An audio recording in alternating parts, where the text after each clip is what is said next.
Tom Chevrolet Buick in Clinton, your Silverado headquarters. Here's what we have coming up for you in news on this Thursday. A boil order has been issued for the entire city of Clinton, and because of that, Clinton schools have canceled school today. More snow is on the way in central Illinois. Clinton's police chief discusses cold safety as we are in perhaps one of the coldest stretches of the winter right now. The DeWitt County Development Council is celebrating a successful 2024, and a University of Illinois extension program helps in your day-to-day living. Those stories coming up in news on this Thursday. But first, we stream to Facebook and YouTube, brought to you by Peterson Insurance, your Pekin Insurance agent in Clinton. The city of Clinton is under a boil order until further notice. City officials tell regional radio issues with water came up in the afternoon Wednesday, and after tests on the water showed issues, a boil order was issued under an abundance of caution. More tests will be done today, tomorrow, and Saturday. Officials say they will continue to monitor the water status and lift the boil order when they get the all clear. Keep it to regional radio for information as it becomes available. Clinton schools have canceled school today due to the community-wide boil order. The notice was sent out to parents via a phone call around 7 p.m. Wednesday. The district says it is attempting to acquire bottled water in hopes of resuming class on Friday. The city is under a boil order after issues with water arose Wednesday and multiple tests on the water came back problematic. City officials anticipate the boil order to last multiple days.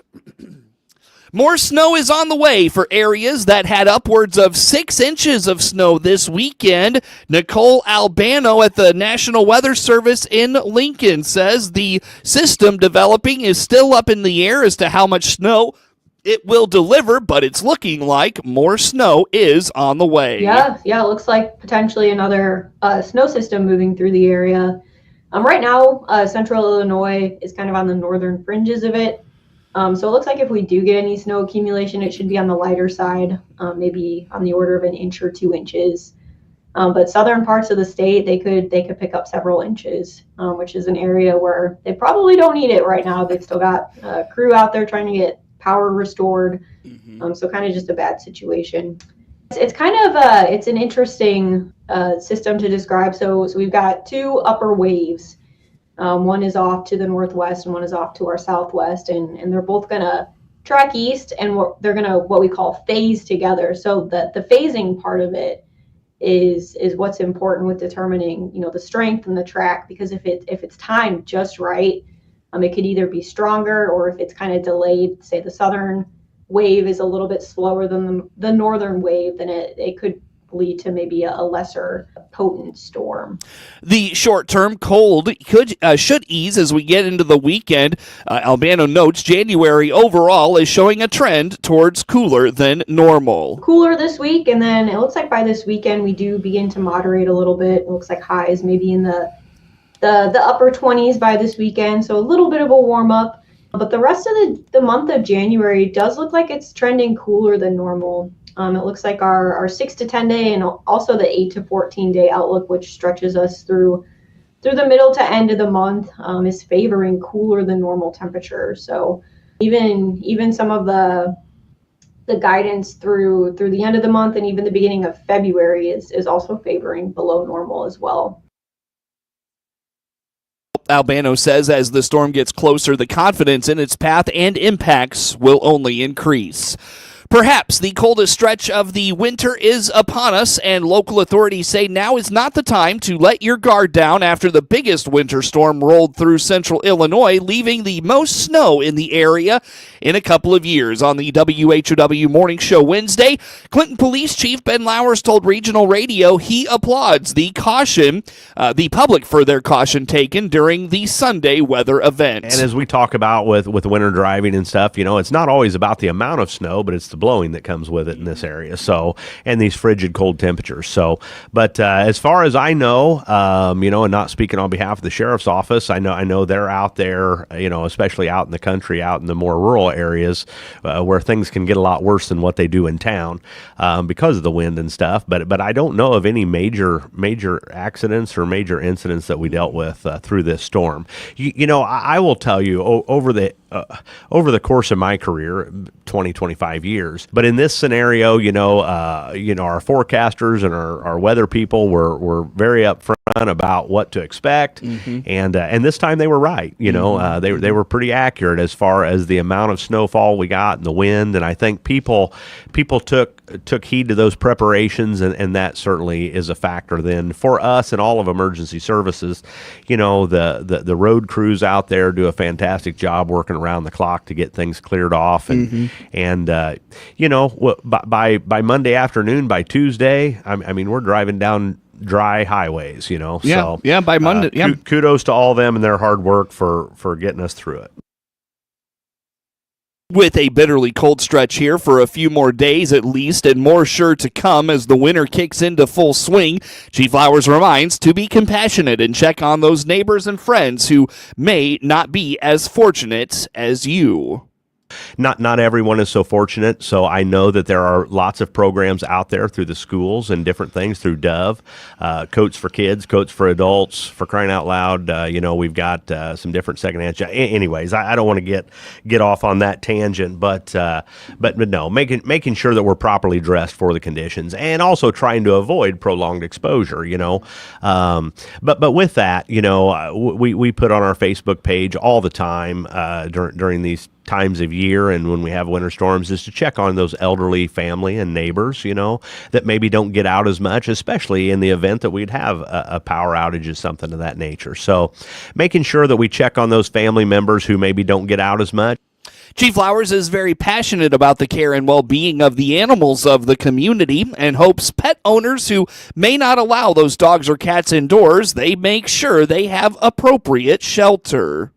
And also to get on a real soapbox, and I could leave this to the animal control folks, but I'm going to echo what they're going to tell you as well, and that's those pets. Pets and livestock. We've got our farmers out there take excellent care of their livestock and animal husbandry in that regard. But those of us pet owners, especially outdoor pets, they don't have a choice, and so they rely 100% on you for their safety and their shelter. And we ask that you, make sure that they have adequate shelter. When we're talking about temperatures that I think we're going to see later in the week, in terms of the single digits at night, wind chills well below zero, even outdoor pets, there ought to be a place for them to come inside. So making sure that they get out of those frigid elements and inside to appropriate shelter. Obviously, accessible food and water. Water's hard to keep open out in these temperatures, so making sure that they have adequate shelter. And obviously, if you see a situation that you feel is a neglectful situation for an animal or a pet, please don't hesitate to call into our non-emergency number and report that, and either your local law enforcement or animal control will follow up on that to ensure that pet is appropriately taken care of. With more snow sure to come at some point this winter, Chief Flowers has reminders about those safe travel plans, and again gives credit to local residents and authorities for being careful and safe during the first winter storm of the season. The DeWitt County Development Council, or DCDC, is looking back at what it calls a successful 2024. DCDC Executive Director Kurt Homan explains they gave away more money in the form of grants than ever before. He hopes to be able to match that this year. Always our most popular things that we talk about is our grant program. And last year was as large of a dollar amount that we were able to distribute to DeWitt County businesses this year. And super excited about that. We'll try to match what we did last year this year. That's still a little bit up in the air, but we should see, that 30,000 plus range dollars that go to DeWitt County businesses. And we're so appreciative of, of course, the county that helped fund those. Also, First National Bank helps fund some as well. And then we use some of our own direct funds as well. So it's a great program, and it's the one that a lot of people talk about, and it really does put a boost into local businesses. So, particularly the smaller businesses. In terms of, some businesses, I was excited when I heard Taylor Baxter and kind of his parting interview. He talked about with the city of Clinton. He mentioned a couple of things. DCDC was involved in both of those, the new subdivision and the new bank coming to town. So, the subdivision, that discussion began, before Taylor's arrival, even with the city, and we're glad we could help ignite that a little bit. The city did a great job when they took that project on, got that developed, and it sounds like it's going well. And then, of course, the new community bank coming to Clinton as well, that everyone is driven by that building, I'm sure, and seeing the progress that's being done there. And we look forward to have them operational in the spring. Homan takes pride in the projects being accomplished this year, some of which have been in the works for multiple years. He points to the new grocery store in Farmer City and as an example of the economic development process. There's no doubt about it. And yeah, it's really rare to only have a 3-month cycle with businesses. I mean, it's generally a much longer period of time. So 2 to 3 years is the norm. And so realistically, we're working on things that we hope to get done this year that started 2.5, 3 years ago. So yeah, for sure. But it is good to see those things fall into place. So, looking forward, the grocery store for Farmer City is a perfect example. That's been going on probably 18 plus months. And, by the time, the doors open, it'll be over 2 years. But the reality of it is, had those discussions not happened 18 months ago, the doors wouldn't be opening today or in the future. So, that's where it all begins. While deciding on the biggest accomplishment of the DCDC 2024 year is difficult, Homan believes giving businesses and entrepreneurs the resources to be successful is the part of the job he enjoys the most. It's hard to pick, because honestly, a $3,000 grant to a small business, is so meaningful and so impactful to that business. That may help them buy a piece of equipment that increases revenues 10, 15, 20%. And that makes a substantial difference to that business. It's always exciting to bring in a new business, and the new bank in town, was exciting. Certainly the new subdivision for Clinton to see, lots being sold and that ground move, that was really exciting as well. But from my perspective, it's the day-to-day business. It's no secret we've been working with the movie theater, and honestly, if I had to pick one, that's the biggest success we've had over the last year. And they've had some struggles. It's been a tough time to be in the movie business, but we really have a path for them moving forward, that looks very, very positive. Obviously they need to continue to have the community support, but we look at that, and that's a business that many movie theaters have closed across the country. And my work with them has helped keep them operational in Clinton and actually in 2 other communities as well, since they're all tied together. Get more information on all things DCDC at their website, dcdc-illinois.net. The world can be a tough place to figure out, and it's always changing. Luckily, the University of Illinois Extension Office has a webinar to help you in your day-to-day. Extension Director for the University of Illinois Extension in Logan, Menard, and Sangamon counties, Terry Miller-Casey, explains one of the more timely webinars is its Lessons for Living, one of its topics will be inflation. Yeah, there's a whole series on Lessons for Living, and they're talking about a lot of timely topics. One of them is inflation and how it affects a fixed income budget. We know that we are still facing inflation. Inflation is actually always with us, just at different rates. So this is going to talk about how you can kind of navigate some of those challenges on a fixed income. That's February 13th. It's from 10 a.m. to 1 a.m. Again, it's a free online webinar, so no matter where you're at, you can participate in it. But it's a series, and these you can participate in as you want. You don't have to do all of them. There's another one on April 8th that's going to be about decluttering your home and your finances. And if you could see all of my desk right now, you would see I have clutter, but I've carefully arranged my camera so you can't see it. But this is going to help with all of that. Maybe I should attend that one. And then Honey and Health, talking about how honey can impact your health. That's May 15th. And then Wellness in Nature in time for June 10th, when hopefully it'll be lovely weather and we'll want to be outside. And again, those are always from 10 a.m.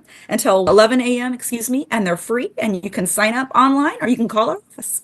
Unfortunately, Miller Casey notes there are no in-person options for this series, but she encourages getting with an in-person group to view these videos together. She looks forward to all the things Extension has to offer coming in 2025. These are statewide programs, so they're not in-person options, but I will tell you this, that many of our communities have what they call HCE, which we used to call our home group, but it's the Home Economics Group that meet.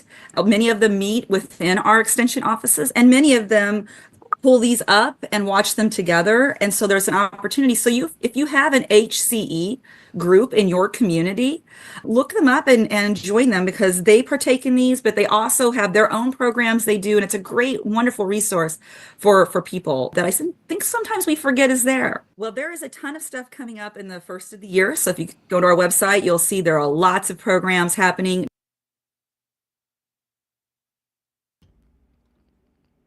Find the Lessons for Living webinar series and more information at extension.illinois.edu/LMS. News time, 25 minutes after 7 o'clock on this Thursday. More to come coming up on the morning show. Happy New Year from all of us at Baum Chevrolet Buick here in Clinton and Farmer City. This is Scott Baum. Most of our customers trade for a different SUV or truck because their needs change each year. That's good because we have transportation options for you. Plus, we need your trade. Our selection of top quality pre-owned trades come from you. Come see our ever-changing new Chevrolet and Buick inventory today. BaumChevyBuick.com.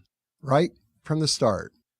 News time is 25 minutes after 7 o'clock on this Thursday. Again, I'm Seth Lawrence with you folks today for this expanded local newscast. As we get closer move into 2025, Illinois Farm Families enters its 15th program year, says Illinois Farm Bureau Consumer Engagement Manager Gracie Pearson.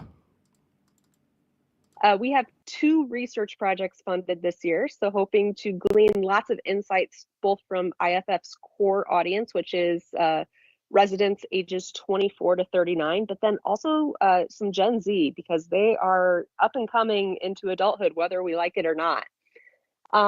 We are planning some influencer partnerships for next year, so thinking about some mainstream social media influencers who reside in Chicago. Obviously, we will continue working on social media. That is our meat and potatoes of the IFF project. Right now, we're on Facebook, Instagram, and TikTok.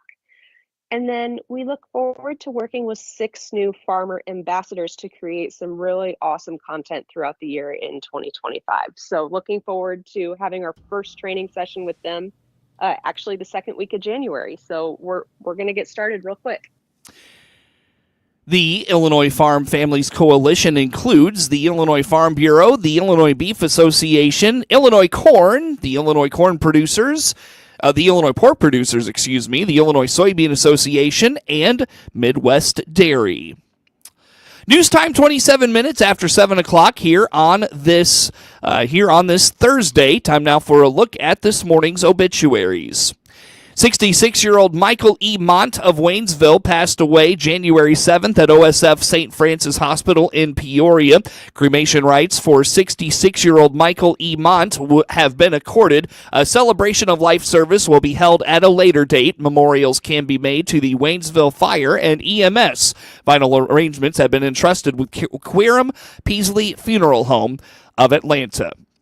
81-year-old Charles Chuck W. Johnson of Clinton passed away January 6th at his family residence in Clinton. Services for 81-year-old Charles Chuck W. Johnson will be at 11 a.m. Friday, January 10th at Calvert Funeral Home in Clinton with Pastor Terry Leach officiating. Burial will follow at Texas Township Cemetery in Clinton with military honors. The visitation is this evening from 5 to 7 p.m. at the funeral home. The family requests casual attire. Memorials can be directed to St. Jude Children's Research Hospital. 71-year-old Richard McConnell of Clinton passed away January 6th at his family's home in Clinton. A celebration of life for 71-year-old Richard McConnell will be on Sunday, January 12th at 2 o'clock at the First Christian Church in Clinton in the Family Life Center. The family has entrusted Calvert Funeral Home of Clinton with cremation rights. Memorials in Richard's name can be directed to Second Chance for Pets of Clinton. 89-year-old Richard Stanley Dick Johnson of Kenny passed away January 4th at his family residence in Kenny. Private graveside services for 89-year-old Richard Stanley Dick Johnson will be at Pleasant Valley Cemetery in Kenny and will be held at a later date. Calvert Funeral Home of Clinton is in charge of arrangements. Memorials can be directed to Second Chance Pet Adoption of Clinton.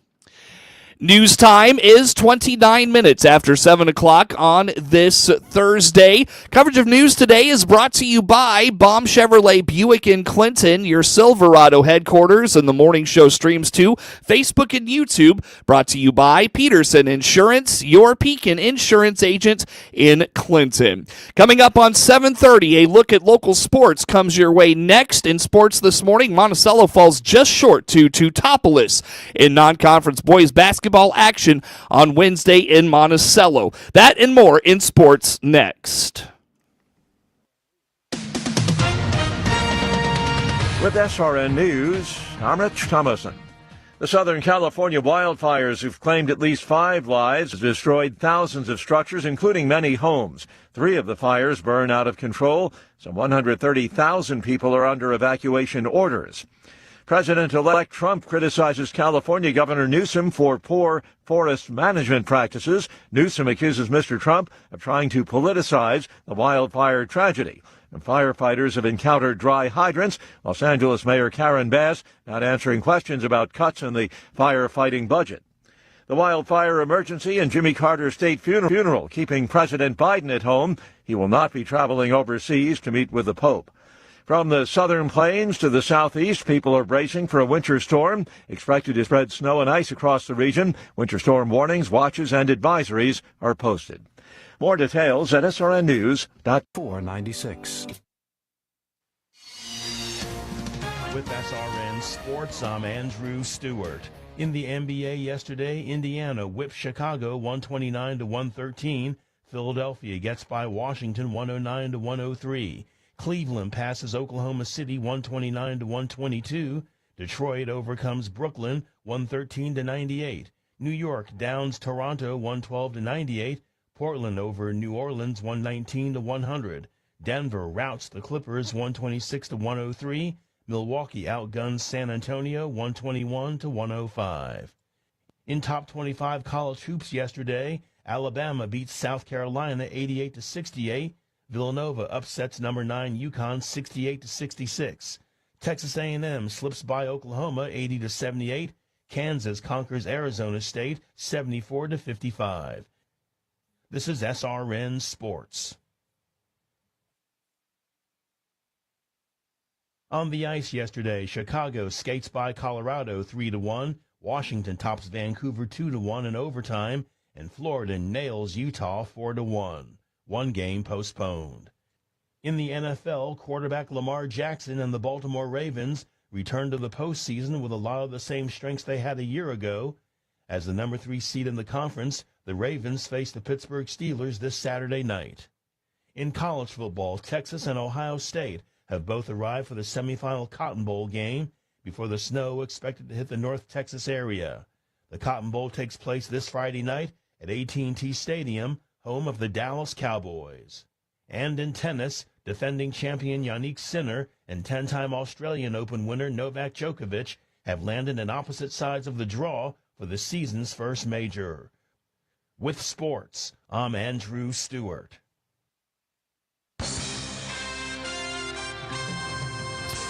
Time now for a look at sports. I'm Seth Lawrence with this report. In a game heard on WEZC and online at DeWittDailyNews.com, Mick Niebrugge had a double-double, and Teutopolis bounced Monticello 41-37 in non-conference high school boys basketball action from the Seavers Center in Monticello Wednesday. Wednesday's game was a postponement from Tuesday due to poor travel conditions in South Central Illinois. Niebrugge helped pace a rebounding effort that saw the Wooden Shoes out-rebound the Sages 32-24. T-Town held Monticello to 29% shooting for the night. Drew Honey had 12 points with 6 boards for the Wooden Shoes. Carter Foran helped fuel a Monticello comeback late. The senior had 9 of his team-best 13 points in the second half as Monticello rallied from an 11-point deficit in the third quarter, but could only get within 1 of T-Town late. His efforts earned him the Serve Pro of Piatt-DeWitt County's Player of the Game. Monticello started very flat after a big win over Warrensburg-Latham Friday night. They went just 4 of 14 shooting in the first quarter, then 2 of 9 in the second quarter. While only making 12 field goals for the game, Monticello had 9 assists on those 12 field goals and only committed 10 turnovers. They could only turn 17 Wooden Shoes turnovers into 12 points. T-Town goes to 10-4 overall. Monticello drops to 6-7 overall. The Sages travel to Chillicothe for a matchup with IVC Friday night to open Illini Prairie Conference action. Game time is 7 p.m. Hear the action on 95.9 FM WEZC and online at DeWittDailyNews.com.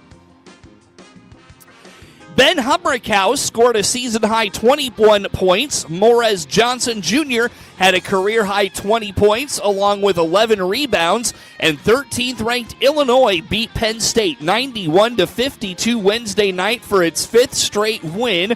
Trey White had 20 points to help 12-3 Illinois win with scoring leader Kasparis Jacunius sidelined by a bruised forearm. Penn State star Ace Baldwin Jr. aggravated a back injury early in the first half and did not play in the second half. He did not score, missing all 6 of his shots. Nick Kern Jr. had 13 for the 12-4 Nittany Lions, who go to 2-3 in the Big Ten. Zach Hicks had 11. Illinois goes to 4-1 in the Big Ten after sweeping 9th-ranked Oregon and Washington on a West Coast trip. Illinois was tasked with beating nemesis Penn State without Jacunius, whose absence was announced just before the game. Humrickhouse and Johnson made up for the loss of Jacunius. A 21-2 run in the first half gave Illinois a 26-13 lead. Penn State missed 9 straight shots during the stretch, going 7 minutes and 56 seconds without a field goal. Illinois hosts Southern California on Saturday. Tavian Banks scored 19 points off the bench to lead Drake over Bradley 64-57 Wednesday night. Banks had 7 rebounds for the Bulldogs, who go to 13-2 overall and 3-2 in the Missouri Valley Conference. Mitch Mascari scored 12 and added 5 steals. Cale Combs finished with 10 points. The 13-3 Braves were led by Zeke Montgomery, who had 17 points and 6 rebounds. Darius Hanna had 14 points and 2 blocks for Bradley, who is 4-1 in the Valley. The loss ends a 5-game win streak for the Braves. Drake entered halftime tied with Bradley at 31 all. Banks paced the team in scoring in the first half with 10 points. He scored 9 in the second half. Bradley travels to UIC on Saturday. Tayshawn Comer scored 19 points, and Evansville beat Illinois State 69-51 Wednesday night. Comer had 5 assists for the Purple Aces, who are 6-10 overall and 3-2 in the Missouri Valley. Tanner Cuff scored 14 points and had 5 rebounds. Cameron Hafner scored 14 points. The Redbirds go to 10-6 overall and 2-3 in the Valley. They were led by Malachi Poindexter, who scored 14 points. Evansville led 34-30 at the break. Hafner racked up 9 first-half points. The Aces pulled away with a 10-0 run in the second half. Comer led the way with a team-high 13 in the second frame. Illinois State hosts Northern Iowa on Saturday. Pascal Siakam had 26 points. Thomas Bryant scored a season-high 22, and two-time All-Star Tyrese Halliburton scored 16 points and dished out 13 assists in a Pacers 129-113 victory over the Chicago Bulls on Wednesday night. Siakam went 11 of 17 from the floor, helping Indiana win its 4th straight, all by 10 or more. Bryant had 8 rebounds as the Pacers continued its climb up the Eastern Conference standings with their 10th win in 13 games. Zach LaVine led the Bulls with 31 points. Kobe White had 19 and 5 assists as Chicago lost for the first time in 3 games and just the second time in 6. The Bulls begin a 5-game homestand Friday, hosting Washington. Connor Bedard had a goal and an assist as the Chicago Blackhawks beat the Colorado Avalanche 3-1 Wednesday night.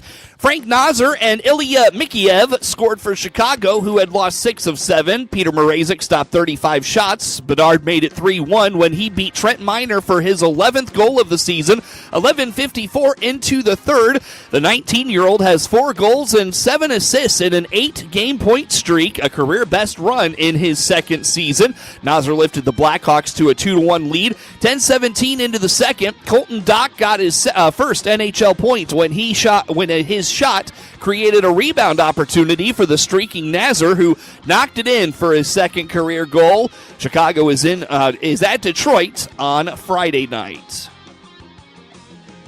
Get sports anytime at DeWittDailyNews.com.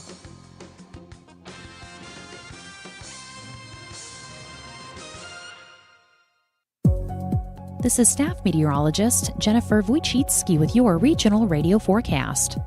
A winter weather advisory begins at midnight tonight and remains in effect until midnight tomorrow night. Sunshine mixed with clouds at times today, with daytime highs approaching 24. Southerly winds 8 to 15 miles per hour. 1 to 3 inches of snow tonight through tomorrow. Hear weather twice an hour or online anytime at DeWittDailyNews.com. Right now, 3 above.